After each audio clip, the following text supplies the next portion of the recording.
Hello, I'm Ali Langdon. Welcome to A Current Affair. It's the confession of a teenage criminal. One time I did a home invasion. I scared the mum real bad.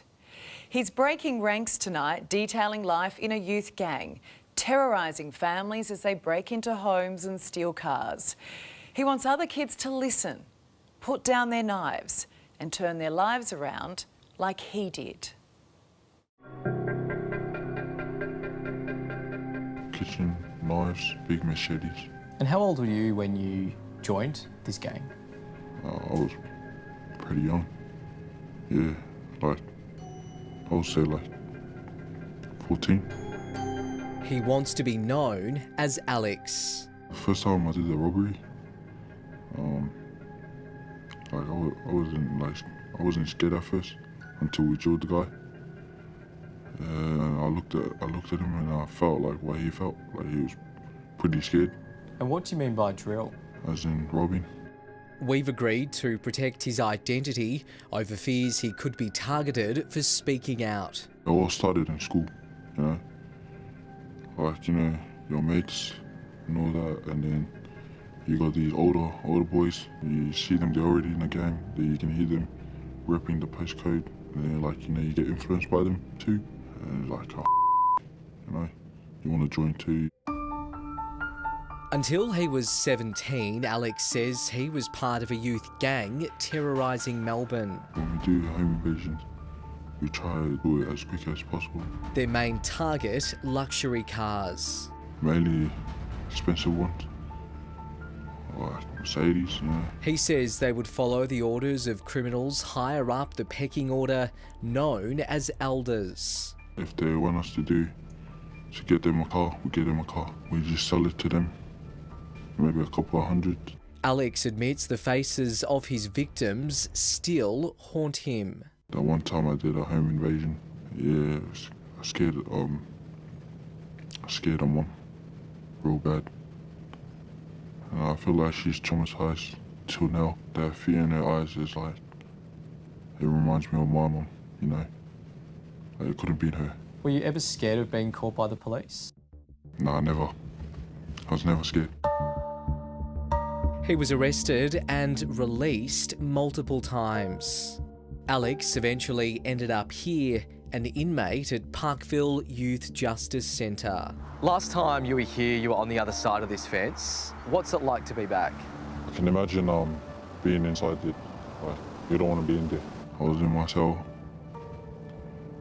Like, I just daydream. And one time I look out the window, I just see the city, and you know, you just wonder to yourself, like, you wish you were out, you know? Like, and then you tell yourself, oh, you're gonna stop doing that. But then when you get out, you know, you do the same thing. Do you think youth gangs are running wild because the bail laws are too soft?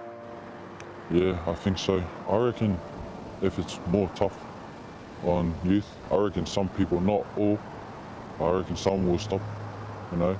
It will like click to their head.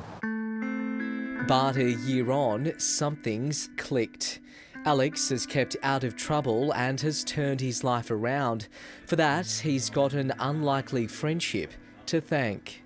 I was just starting out in the role, and I had a detective come up to me say that we've got this young lad in custody and he might be one for you to have a chat with, and tried to get anything out of him, and it was just a bit of a meh. I said, okay, I'll let you sleep.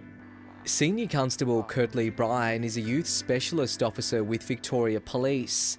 Somehow he won over Alex's trust, the teenager even requesting the cop be added to his prison call list. We do get a lot of times in this job where we think, what are we doing this job for? Like, what's the point?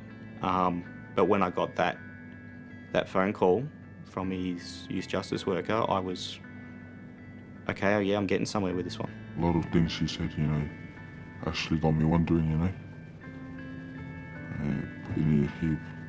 His word pushed me, you know. Like, it hit me hard. In Victoria alone, 620 youths from 43 gangs are currently on a police watch list. Although that number is slowly dropping, with more young people cutting criminal ties following the launch of a specialist operation in 2020. Yeah, the first time I bought my own shoes, like, you know, I feel real proud, feel happy. And like, I wish I can give back the shoes I stole off people. Now 19, Alex has a stable job and dreams for the future. I always dreamed, like, as a young kid, you know, I'll become one of, like, Kurt, become a cop. It's a very proud dad moment. Like, seeing someone who went from such a dark place in the world to somewhere who's coming out to be somewhere like you and me, being a productive member of the community. It's great. It's worth it. Now I'm proud that, like, I'm not inside there. I'm much better being out here. You know, we hear so much about youth crime, don't we? And it often makes us feel hopeless.